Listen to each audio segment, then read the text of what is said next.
Thank you, Mr. Chairman. Almost a year ago, we held a hearing on discrimination in housing, and I'll say again today what I said then. Racial discrimination is a real and sad part of our nation's history. It's a fact. Sadly, it's also a fact that government policies have contributed to this discrimination.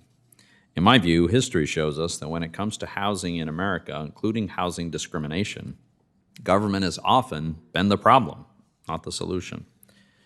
First, we should ask ourselves why the government is micromanaging the appraisal process.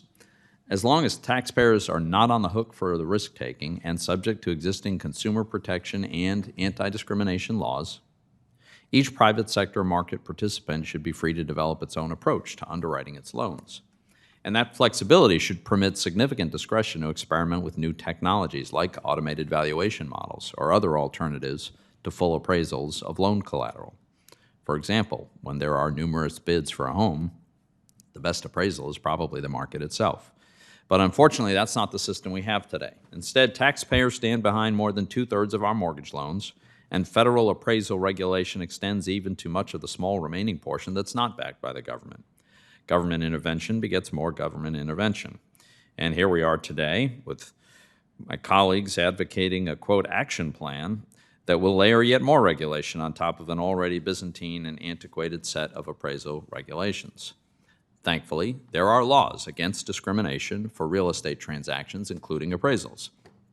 As a result, most institutions have long since abandoned explicit racial discrimination. Even the President's nominee for HUD's Office of Policy Development and Research has publicly acknowledged that. Has the appraisal industry somehow avoided this law? Well, this administration seems to believe that despite the progress we've made to eliminate discrimination in housing, the appraisal industry remains systemically racist. Yesterday, the administration's Task Force on Property Appraisal and Valuation Equity, or PAVE, released a report alleging systemic racial bias in home appraisals. Now, this comes as a bit of a surprise. The report recommends an action plan to address this alleged systemic racism before the government has sufficiently established that a systemic problem exists in the first place. In fact, the report admits that, quote, the exact number of instances of valuation bias is difficult to assess, end quote. And one of the report's recommended actions is to establish metrics to identify appraisal bias. Well, that certainly calls into question whether the authors have enough data to know whether their conclusion is correct. Now, of course, we should not ignore incidents of appraisals that appear to be attributable to race, and this happens. There have been news reports of homes being appraised for more when black owners had white people stand in for them, as the chairman has relayed an anecdote to that effect.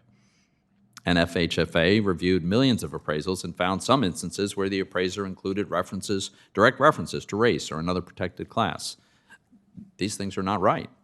But as bad as these anecdotes are, do they prove that there are systemic problems? And should the government upend the appraisal regime and in the process impose significantly higher costs on people buying homes without confirmation that there is a systemic problem here? So it isn't at all clear that we have a systemic problem of appraisers undervaluing homes based on a borrower's race. The PAVE task force relied primarily upon 2 studies that have questionable analyses that fail to control for other factors other than race that once considered may explain disparities. Other studies disclose their limitations and note that their results are not conclusive evidence of racial bias. Even Fannie Mae's study, the one relied upon by the task force, found, and I quote, the differences observed in undervaluation between white and black borrowers were similar in rate and not meaningfully different, end quote. That's from Fannie Mae.